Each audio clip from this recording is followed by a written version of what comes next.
Kota Baru, susulan amaran hujan berterusan oleh Jabatan Meteorologi Malaysia. Beberapa kawasan di 10 daerah di Kelantan diramalkan akan dinaiki air sehingga 29 November ini. Menurut kenyataan Pusat Ramalan dan Amaran Banjir Negara, Jabatan Pengairan dan Saliran antara jajahan dijangka dinaiki air adalah Tumpat, Pasir Mas, Kota Baru, Tanah Merah, Bachok, Machang, Pasir Putih, Kuala Krai, Jeli dan Gua Musang. Kawasan di Tumpat yang dijangka dilanda banjir adalah di lembangan Sungai Golok, di Sungai Pengkalan Nangka dan Sungai Mentua serta lembangan Sungai Kelantan.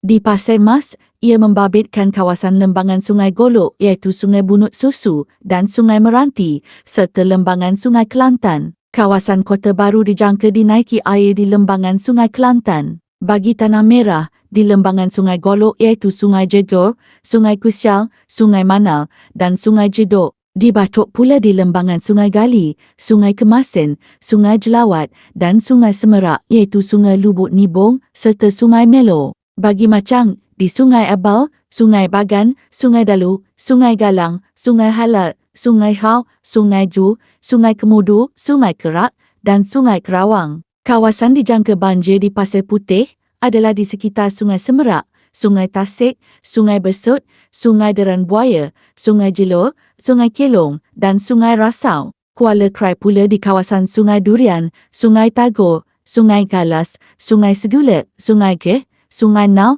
Sungai Lebir, Sungai Mel, Sungai Mesek dan Sungai Pahi. Jajahan Jeli adalah Sungai Buloh, Sungai Lanas, Sungai Degeh, Sungai Satan, Sungai Pergau, Sungai Belahat, Sungai Jelit, Sungai Jentiang dan Sungai Tadoh. Daerah Gua Musang pula di Sungai Aring, Sungai Calil, Sungai Ciku, Sungai Cindai, Sungai Galas, Sungai Keneras, Sungai Ketil, Sungai Lebir, Sungai Nenggiri, Sungai Palor dan Sungai Tupai.